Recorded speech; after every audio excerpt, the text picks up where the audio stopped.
Welcome इलाके में गिरी 3 मंजिला इमारत, 6 की मौत, 9 लोगों को निकाला गया सुरक्षित। दमकल की गाड़ियां मौके पर राहत बचाव कार्य में जुटी।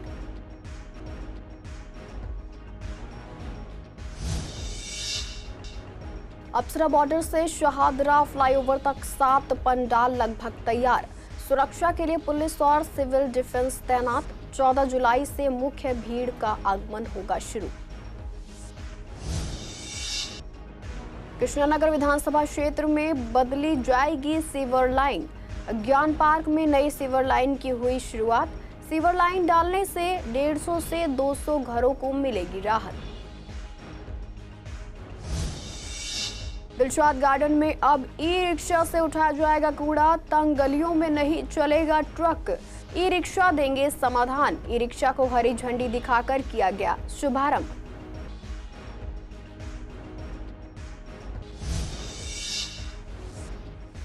ड्यूटी पर तैनात एसआई की सड़क हादसे में मौत। पुलिस ने टैक्सी चालक को किया गिरफ्तार। पोस्टमार्टम कर परिजनों को सौंपा शव।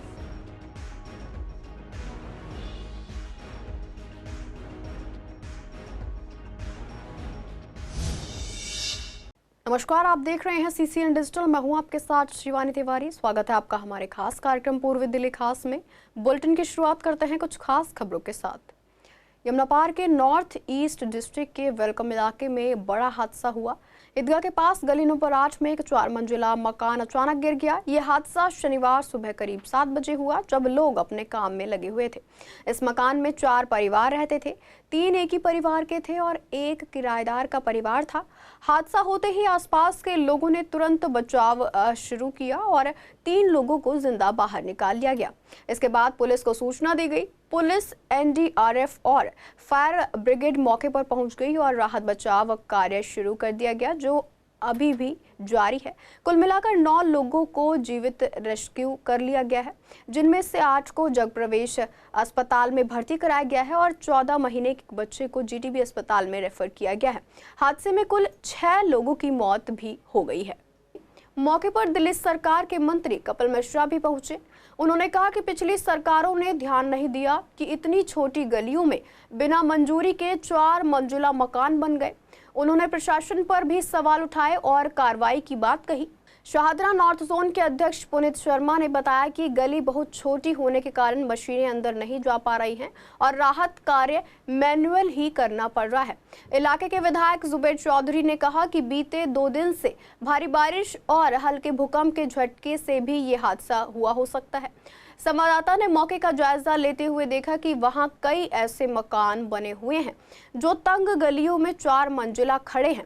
इनमें किसी भी मंजिल पर पक्का लेंटर नहीं है। ज्यादातर मकान सिर्फ टीन की चादरों, टी आयरन और गाटर पटिया के सहारे खड़े हैं।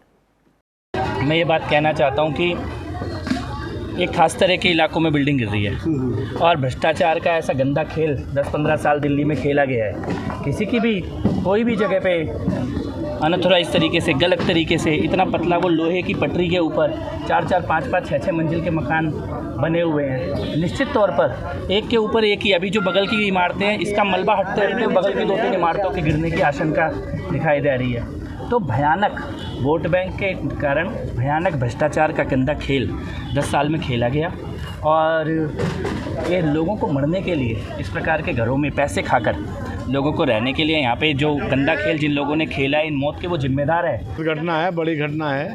बता रहे हैं कि जो कल भूकंप आया था उसकी वजह से कल दरार शायद उसमें आ गई थी और बारिश भी तेज़ हुई है, तो वो वजह हो सकती है इसकी। वो एमसीडी से कहेंगे कि वो चेक करे, अगर ऐसी कोई बिल्डिंगें हैं जिसमें बरसात की वजह से या भूकंप की वजह से अगर नींव हिली हैं, कमज़ोर आई हैं, तो उन्हें चेक करें और उनको खाली कराएँ। खाली कराने में कोई दिक्कत नहीं है। जान सबसे कीमती है, माल की कोई दिक्कत नहीं। देखिए, तो बहुत दुखद घटना हुई है। जैसा हमें सूचना मिली कि सुबह 7 बजे के करीब एक 3 मंजिला इमारत दुसूब की, ये जो आपकी कॉलोनी है, इसके अंदर गिरी है। तो हमें जैसे सूचना मिली नगर निगम की तरफ से सभी लोग यहाँ लगा दिए गए, लेकिन जो रास्ता है वो काफ़ी छोटा है, सक्रिय है, जिसकी वजह से सभी काम मैनुअली हो रहा है। पूर्वी दिल्ली में सावन के पवित्र महीने में शिव भक्तों का आना शुरू हो चुका है और शहादरा मेन रोड पर कई जगहों पर बड़े बड़े पंडाल तैयार किए गए हैं। हालांकि कुछ पंडाल पूरी तरह बनकर तैयार नहीं हुए हैं, लेकिन शिव भक्तों के ठहरने, खाने पीने और आराम करने की पूरी व्यवस्था कर दी गई है। आयोजकों ने बताया कि तैयारियां पहले ही पूरी हो जाती, लेकिन इस बार सरकार की कुछ योजनाओं में बदलाव के कारण काम में थोड़ा समय ज़्यादा लगा। आयोजकों का कहना है कि कांवड़ यात्रा की मुख्य भीड़ 14 जुलाई के बाद से शुरू होगी, लेकिन अभी जो भी भोले भक्त पहुंच रहे हैं उनके स्वागत और सेवा के लिए इंतजाम पूरे कर दिए गए हैं। सुरक्षा के लिए दिल्ली पुलिस, सिविल डिफेंस और संबंधित अधिकारी लगातार क्षेत्र का निरीक्षण कर रहे हैं।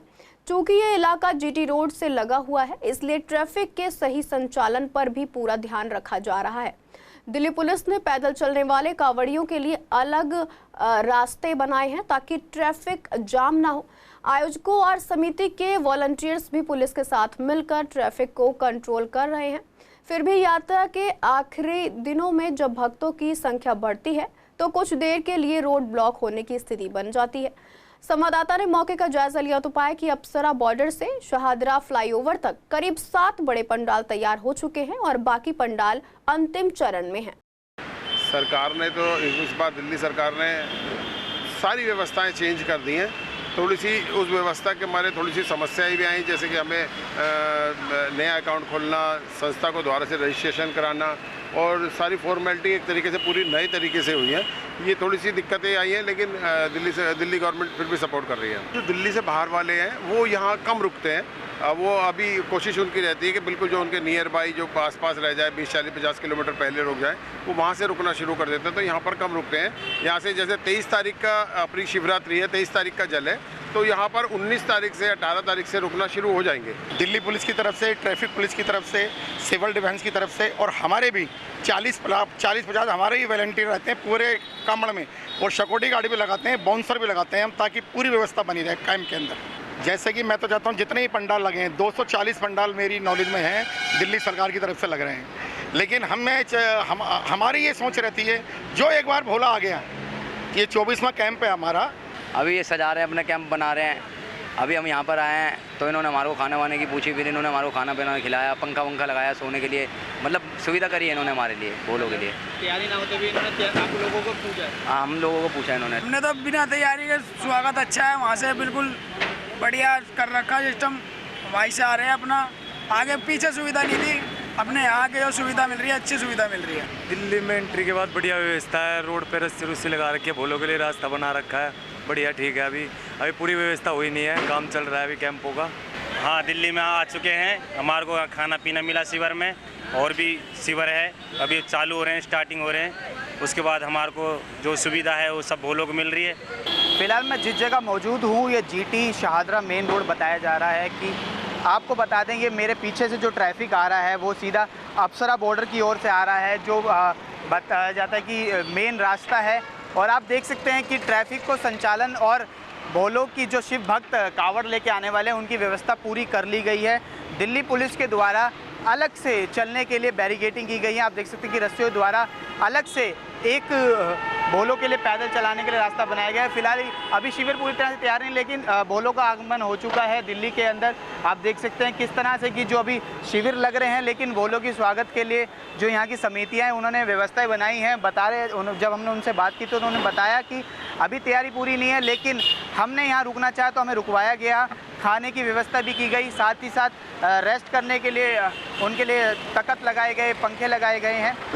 अभी मतलब कहना चाहें कि दिल्ली के अंदर जो भोलों की आगमन अभी से ही हो चुका है, क्योंकि दूर जाने वाले भोले हैं जो काफ़ी दिल्ली से बाहर जाना चाहते हैं, या दिल्ली के जो कुछ लोग भोले हैं जो 101 लीटर तमाम जल लेकर आ रहे हैं, जिनसे चलने में क्योंकि वजन होता है तो कम दूरी तय कर रहे हैं। पिछले 14 तारीख से उन्होंने जल उठा रखा है और आज ये हो चुका है। आप देख सकें कि ये फ्लाईओवर पूरा शहादरा है, ये जीटी रोड है। आप यहाँ से देखेंगे तो करीबन 3 से 4 कैंप हैं जो पूरे जीटी रोड पर लगे हुए हैं, और ट्रैफिक को संचालन करने के लिए पर्याप्त यहाँ पे जगह बनाई गई है। यहाँ की जो समितियाँ हैं उनसे भी हमने बात की थी, उन्होंने बताया था कि जीटी रोड होने के कारण से ट्रैफिक बहुत ज़्यादा है। सुरक्षा की दृष्टि से और ट्रैफिक संचालन के लिए Delhi police, Delhi traffic police और साथ ही साथ जिस संस्थान के कैंप के सामने ट्रैफिक लगता है तो उस संस्थान के लोग यानी वॉलेंटियर्स भी उस ट्रैफिक को संचालन बखूबी रूप से करते हैं। वीडियो जर्नलिस्ट ललित कुमार के साथ विवेक पठानिया, CCN दिल्ली। कृष्णनगर विधानसभा के अंदर आने वाले ज्ञान पार्क में पिछले कई सालों से सीवर की गंभीर समस्या से लोग परेशान थे। लगातार पिछले कई सालों से यहां के निवासी शिकायत कर रहे थे, लेकिन इस समस्या पर विधायक डॉक्टर अनिल गोयल ने संज्ञान लेते हुए कृष्णनगर विधानसभा के कई क्षेत्रों में नई सीवर पाइपलाइन बदलने की बात कही।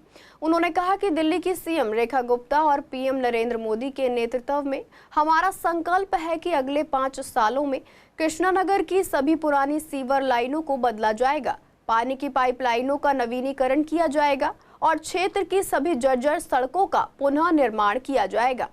हम वादा करते हैं कि ये सिर्फ घोषणा नहीं बल्कि जमीनी हकीकत बनेगी। आपको बता दें कि ज्ञान पार्क में नई सीवर पाइपलाइन डालने से लगभग 150 से 200 घरों को राहत मिलेगी। इसके अलावा कई प्रकार की समस्या जैसे गंदा पानी या ओवरफ्लो से निजात मिलेगी।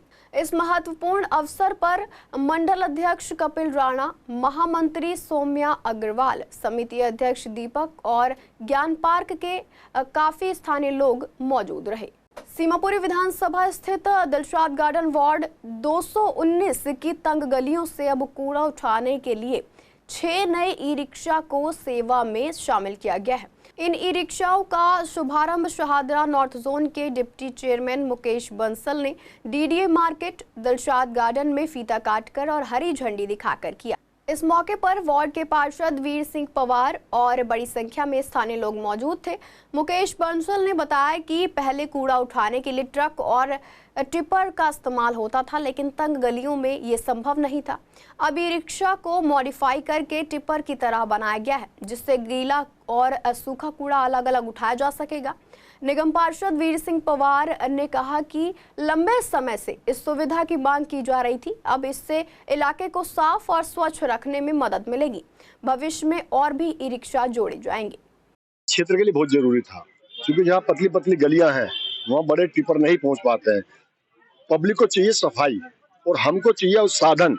अब संसाधन भी हो गए हैं, पब्लिक की डिमांड भी पूरी हो जाएगी और उम्मीद करता हूं जैसे पहले सफाई रहती थी अब उसमें और 4 चांद लगेंगे और सफाई भरपूर होगी, क्योंकि सफाई बिना कुछ नहीं है। हमारे स्वास्थ्य के लिए भी, हमारे क्षेत्र के लिए भी सफाई बहुत जरूरी है। मैं धन्यवाद करता हूँ, हमारे को भाई साहब ने बुलाया, सम्मान दिया और उम्मीद करता हूँ ऐसे ही क्षेत्र का काम करते रहेंगे। मेरा सौभाग्य है, आज मेट्रोस कंपनी ने 6 ई कार्ड मुझे दिए और शाहदरा उत्तरी क्षेत्र के श्रद्धेय डिप्टी चेयरमैन साहब मुकेश जी आज यहाँ पर आए, उन्होंने उद्घाटन किया और निश्चित तौर पर मेरे ऊपर बड़ा आशीर्वाद है उनका। जब भी मैं कोई चीज़ जोन में मांगता हूँ तो मुझे मिलती है, चाहे वो सफाई कर्मचारी हो चाहे हॉर्टिकल्चर हो। तो मुझे बड़ी खुशी है आज मेरे जोन में मैं तहे दिल से उनका स्वागत करता हूँ मैं सभी कर्मचारियों का, क्योंकि मेरे वार्ड को गर्वैक फ्री कर रखा है, तो ऐसा ही मेंटेन रहे, मेरी आशा है। दिल्ली में एक दर्दनाक सड़क हादसे में ड्यूटी पर तैनात पुलिसकर्मी की मौत हो गई। मृतक का नाम SI यशपाल था, जो पूर्वी दिल्ली के पांडव नगर थाने में तैनात थे। यह हादसा शुक्रवार दोपहर को नेशनल हाईवे 9 पर हुआ। SI यशपाल हाईवे पर अपनी सरकारी मोटरसाइकिल से पेट्रोलिंग कर रहे थे, तभी एक तेज रफ्तार टैक्सी ने उन्हें टक्कर मार दी। हादसा DCP ईस्ट कार्यालय के पास एक कट पर हुआ। टक्कर इतनी तेज थी कि SI यशपाल गंभीर रूप से घायल हो गए। उन्हें तुरंत मैक्स हॉस्पिटल वैशाली ले जाया गया, लेकिन डॉक्टरों ने उन्हें मृत घोषित कर दिया। DCP अभिषेक धानिया ने बताया कि SI यशपाल की ड्यूटी सुबह 8 बजे से शाम 8 बजे तक थी और वे हाईवे पर कानून व्यवस्था की निगरानी कर रहे थे। हादसे की जानकारी मिलते ही परिवार को सूचना दी गई और शव को पोस्टमार्टम के लिए LBS अस्पताल की मोर्चरी भेजा गया। पुलिस ने कार्रवाई करते हुए टैक्सी चालक विष्णु यादव को गिरफ्तार कर लिया है। उसकी टैक्सी को जब्त कर थाना कल्याणपुरी भेज दिया गया है। इस दुखद हादसे से दिल्ली पुलिस महकमे में शोक की लहर है। SI यशपाल को उनके साथी एक ईमानदार और मेहनती अधिकारी के रूप में याद कर रहे हैं। पांडव नगर थाने में शोक का माहौल है। फिलहाल पोस्टमार्टम करके शव परिजनों को सौंप दिया गया है। पुलिस मामले की जांच में जुटी है। सरकार ने राशन वितरण प्रणाली को और पारदर्शी बनाने के लिए एक नया नियम लाया है। इस नियम के तहत EPOS मशीनों को डिजिटल वेट मशीन से जोड़ा जाएगा, ताकि राशन वितरण में किसी भी तरह की गड़बड़ी ना हो और हर लाभार्थी को उसका पूरा हक मिले। जब इसको लेकर राशन दुकानदारों से बात की गई तो उन्होंने बताया कि ये कोई नई योजना नहीं है, ये पहले भी लाई गई थी, लेकिन नेटवर्क की समस्याओं की वजह से इसे ठीक से लागू नहीं किया जा सका।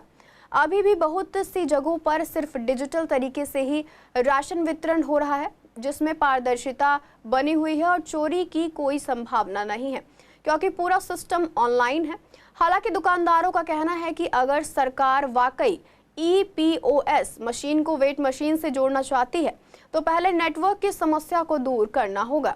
इसके अलावा सरकार को ये भी सुनिश्चित करना चाहिए कि जो मशीनें दी जा रही हैं वे ठीक से काम करें। कई बार मशीनें खराब होती हैं या धीमी चलती हैं, जिससे एक एक व्यक्ति को राशन लेने में काफ़ी समय लगता है और लोगों को लंबी लाइन में इंतज़ार करना पड़ता है। डिजिटल वेट मशीन से जोड़ने का कोई फ़ायदा तो है नहीं इसमें। ये तो अगर मान लो हम इस बिना वेट मशीन के पर्ची काटते हैं तो हमें 10 मिनट में 20-50 पर्ची काट लेते हैं, और अगर मान लो वेइंग मशीन से काटेंगे तो कम से कम 50 पर्ची सारे दिन में काटेंगे।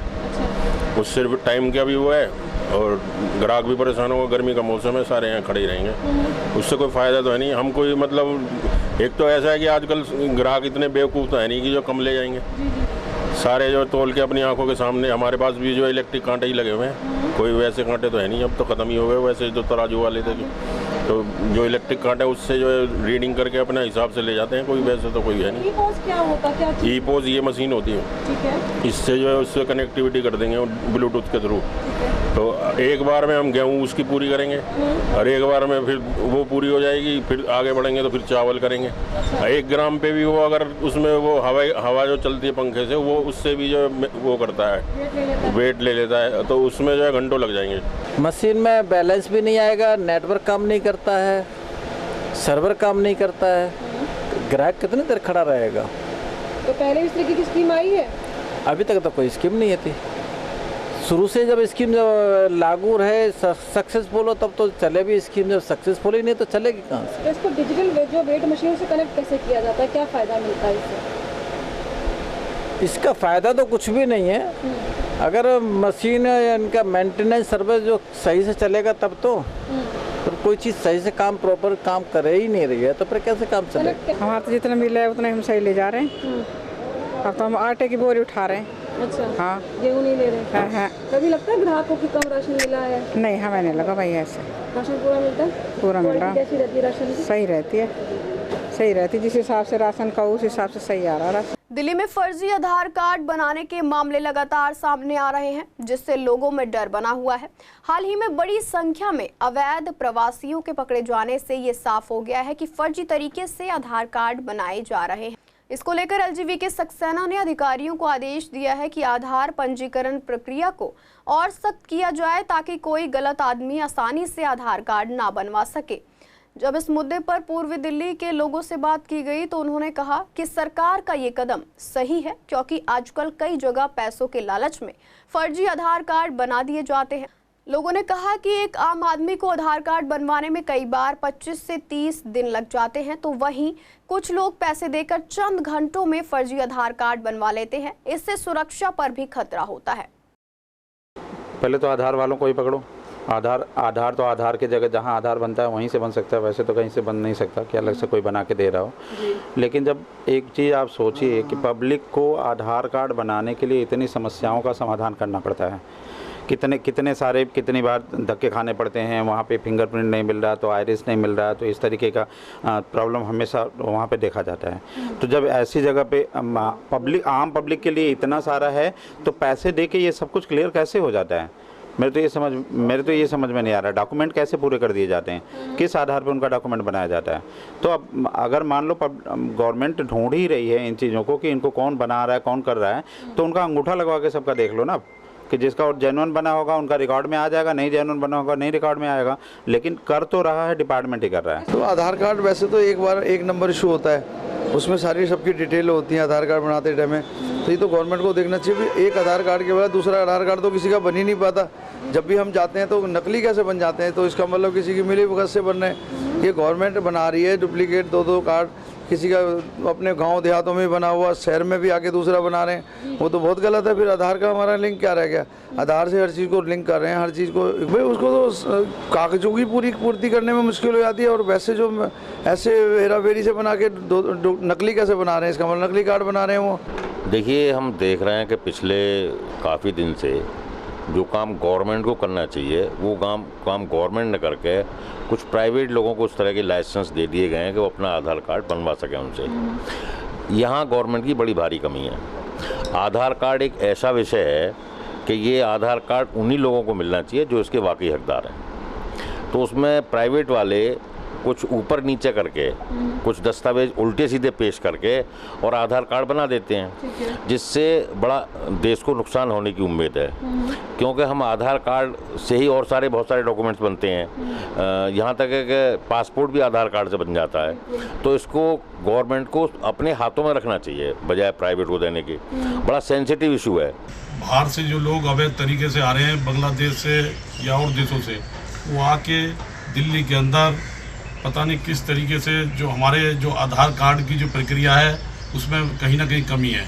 और उन्होंने पीछे बहुत जल्दी में ही जो कार्रवाई हुई है इनके ऊपर, उसके अंदर जो व्यक्ति बाहर से आए थे अवैध तरीके, सबके पास आधार कार्ड और राशन कार्ड वगैरह ऐसी चीज़ें मिल रही हैं। तो ये इसमें अभी मैंने सुना है कि उसके अंदर कोई सख्त कानून बनाने के लिए हमारे LG साहब ने भी कहा है, मगर इससे कोई फ़ायदा नहीं। कितनी आप सख्ती कर लो, जब तक जो अधिकारी जिनके पासपोर्ट या जो भी आधार कार्ड या राशन कार्ड जो बाहर से व्यक्ति आए हुए थे जिनके पास मिले हैं, जब तक वो टर्मिनेट या सस्पेंड जैसी कार्रवाई नहीं होगी, आप कितने भी नियम कानून सख्त बना लो, मगर जब तक आप कानून सख्त कराने की बात करते हो, मगर जिन अधिकारियों ने बनाया वो आज भी नौकरी कर। बरसात के दिनों में सड़कों पर पहले ही पानी भर जाता है, जिससे लोगों को काफी परेशानी होती है। ऐसे में अगर सड़क टूटी और खराब हो तो दिक्कतें और भी बढ़ जाती हैं। चंदू पार्क की मेन रोड जो काफी लंबी है और जगतपुरी कृष्णनगर जैसी कई जगहों को जोड़ती है, यहाँ हर समय गाड़ियों की आवाजाही बनी रहती है, लेकिन सड़क जर्जर होने के कारण वाहन धीमी गति से चलते हैं और ट्रैफिक जाम की स्थिति बन जाती है। स्थानीय लोगों का कहना है कि ये सड़क कई सालों से खराब हालत में है। सड़क में जगह जगह गड्ढे हैं जिन्हें सिर्फ दिखावे के लिए भर दिया जाता है, लेकिन सड़क की पूरी मरम्मत नहीं होती। बरसात में इन गड्ढों में पानी भर जाता है और सड़क पर कीचड़ फैल जाता है, जिससे पैदल चलने वालों को फिसलने का डर बना रहता है और वाहन भी खराब हो जाते हैं। लोगों का कहना है कि प्रशासन ने समस्या पर ध्यान नहीं देता और उसकी लापरवाही का खामियाजा आम जनता को भुगतना पड़ता है। तो मेरे ख्याल से केजरीवाल के टाइम से ही खराब हुई पड़ी है और मेरे ख्याल से 10-15 साल हो गए लेकिन ना करा था कोई भी। तो अभी दिक्कतें कितनी होती है जब हम निकलते हैं? दिक्कत तो इतनी होती है कि रात को शाम को 6 बजे खड़े होकर देखो कितना जाम लग जाता है यहाँ पे। आधा दिन तो जाम होता है, सब दुखी होते हैं यहाँ पे। और जैसे बरसात का मौसम है अभी, तो पानी वगैरह भर जाता है, कीचड़ भर जाता है कि बहुत ज़्यादा भरता है। जब बरसात होगी जब तो, जब बरसात नहीं तो ये सड़क टूटी है, ये भी दुख कर रही है, ये भी परेशान कर रही है। कई बार लोग गिर भी जाते हैं। हाँ जी, सड़क तो खड्डे हो रहे हैं, सड़क में बेकार हो रही है। अभी कहीं सड़क सब टूटी फटकी चल रही है, ऐसे ही कहीं साफ कितने टाइम में खराब हुई? खराब तो 2-3 साल देख रहा हूँ, ऐसे ही रह रही है। कहीं थोड़ी मट्टी डाल दी, रिपेयरिंग कर दी, कुछ ना ऐसे ही होता है। सड़क तो ये अभी 2-3 साल से ऐसे चल रही है। कैसी हालत है भैया? देख ही रहे हो आप, जैसे भी है खड्डे हो रहे हैं इधर को। बाकी कुछ सड़कें बनाई भी है इन्होंने, इधर जो बालाजी मंदिर के इधर सड़क बनाई है और भी कई सड़कों का सुधार भी करा है, जैसे गोपाल पार्क में ही बनाई है और आगे पंजाब स्ट्रीट से आगे और सड़कें वही बनाई हैं। लेकिन सड़क क्यों नहीं बनाया जा रहा, क्या वजह लग रही है? अभी आप कंप्लेंट करोगे तो ही बन जाएगी। फायदा देखो, जब तक बोलेंगे नहीं तब तक तो काम होएगा नहीं। बोलना तो पड़ेगा, जब तक आवाज़ उठाएंगे तभी हो पाएगा ना। तो टू व्हीलर वालों को दिक्कतें होती हैं? टू व्हीलर वालों सबको ही होती है दिक्कत। तो उम्मीद तो है बनेगी तो सही। कैसा मौसम है अभी, उससे कितनी? नहीं, मौसम को देख के तो बाद में बननी चाहिए अभी, क्योंकि ख़राब हो जाएगी, पैसा वेस्ट होगा नहीं। अब ये अगर जो सरकार अभी बना भी देती है तो सड़क खराब हो जाएगी। बरसात में पानी भरेगा बढ़ता है। हाँ जी, कीचड़ भी होता है जी, गिर भी जाते हैं, गड्ढे हो रहे हैं, लेकिन अब ये लोग भी कुछ नहीं मानते। जैसे अभी सड़क बनी है तुरंत ही चलाने शुरू कर देते हैं गाड़ी। हमें भी सोचना पड़ेगा इस बारे में, ये सरकार की जिम्मेदारी नहीं है। पूर्वी दिल्ली के कई निगम पार्कों की हालत बहुत खराब है। खासकर ओल्ड अनारकली स्थित MCD का एक पार्क पूरी तरह से खराब हालत में है। स्थानीय लोगों का कहना है कि करीब 4-5 महीने पहले इस पार्क में बाउंड्री वॉल और ट्रैक बनाए गए थे, लेकिन उसके बाद कोई और काम नहीं हुआ। पार्क में ना तो पेड़ पौधे हैं और ना ही घास की कोई व्यवस्था है। यहाँ की बेंचें भी टूटी हुई हैं, जिस वजह से लोग बैठ नहीं पाते। चारों ओर गंदगी फैली हुई है और सफाई का कोई इंतजाम नहीं है। ना तो कोई सफाई कर्मचारी आता और ना ही कोई कूड़ा उठाने वाली गाड़ी। स्थानीय लोगों ने बताया कि शाम के समय असामाजिक तत्व पार्क में जमा हो जाते हैं, जिससे आम लोग पार्क में आने से डरते हैं। यहाँ पानी की भी कोई व्यवस्था नहीं है। लोगों का कहना है कि उन्होंने कई बार शिकायत की, लेकिन ना तो कोई सुनवाई हुई और ना ही कोई सुधार हुआ। इसमें दिक्कत शुरू से ही है, कभी भी आज तक नहीं बना। हमेशा जो भी आते हैं, जब वो वोट्स होते हैं तो वो लोग बोलते हैं कि हम इस भेजेंगे, इसमें ये सारी चारों तरफ फ्लावर्स लगेंगे, ये लगेंगे, घास लगवाएंगे, सीटें लगेंगी। कभी भी ऐसा नहीं हुआ आज तक। हर इलेक्शन में होता है और हर इलेक्शन के बाद भी ना कोई आता है ना उससे पहले आता है। इसमें आना चाहती है और आने पर डर लगता है। हम वॉक ही नहीं करते, इतना चूहा है यहाँ पे। हम लोग उनको ये भी बोलते हैं कि कोई इसको अगर आप पक्का कर दोगे, आप घास मत लगवाओ पर इसको पक्का कर दो, एटलीस्ट कम से कम वॉक तो कर सके। अब हम जाते हैं रामनगर के पार्क में वॉक करने। शाम के टाइम यहाँ पे कंडीशन कैसी होती है? शाम को यहाँ पर जुआरी है, शराबी है और ये तो आपका ये जो छोटे छोटे बच्चे 10-10 साल के वो भी यहाँ पे ड्रग्स लेते हैं। अच्छा। मैंने एक बार उनकी वीडियो बनाने की कोशिश भी की, वो भाग गए। कंडीशन तो बहुत ख़राब है और सुधार होना भी चाहिए इसका। और हम लोग कितना कह के इसको बुला के करवाते हैं, आप देख रही हैं कैसी हालत है। और शाम के टाइम में यहाँ शराबी बैठे होते हैं, उनको हम बोल नहीं सकते, बोलेंगे तो वो हमारे ऊपर ही हावी हो जाते हैं। ना तो 100 नंबर पे कोई सुनवाई होती है, कॉल करो आ रहे हैं, नहीं वो आते ही नहीं है। और इतनी गंदगी है और इतनी गुंडागर्दी है, मैं बता नहीं सकती। लड़के लड़कियां शाम को यहाँ अंधेरे में बदतमीजियाँ होती हैं उनकी। सब टूटे हुए हैं। पार्क का ये मीनाक्षी जी ने वो कराया था, वो उन्होंने भी काम पूरा नहीं करवाया, अधूरा है। कुछ हुआ था काम अभी? सिर्फ ये पटरी बनी है और तो कुछ भी नहीं है। हमने कहा था उनको कि एक तरफ का गेट रखो, एक तरफ ना गेट दूसरा वाला लगवा दो, बंद वाला, वो इन्होंने नहीं करवाया। इसके ऊपर ग्रिल के ऊपर तारें लगनी थी, वो नहीं लगी हैं, क्योंकि ये लोग टाप के आते हैं, बच्चे ऊपर से ही टप कर आते हैं, तो एंट्री बंद हो जाएगी उससे। और एक गेट रहेगा तो एक में फिर सिस्टम बना हुई लॉक वाला होना चाहिए, तो ना तो सफाई होती है। हम बुलाते हैं उनको, हम लोग उनकी सेवा भी करते हैं, सफाई भी करवाते हैं, वरना कोई मतलब नहीं। आपने देख ही लिया ना क्या हालत है इस टाइम। मैं इस पार्क के बारे में बात करना चाहता हूँ, क्योंकि ये पार्क मैं इस एरिया में 25 साल से रह रहा हूँ। इस पार्क का उद्धार मैंने आज तक देखा नहीं है। और हम इसके सब अधिकारियों को, यहाँ के उसके मैडम को भी बोल चुके हैं, रेखा जी को, उन्होंने भी कोई सुनवाई नहीं करी। उन्होंने आश्वासन दिया था खाली कि इस पार्क को बनाएंगे।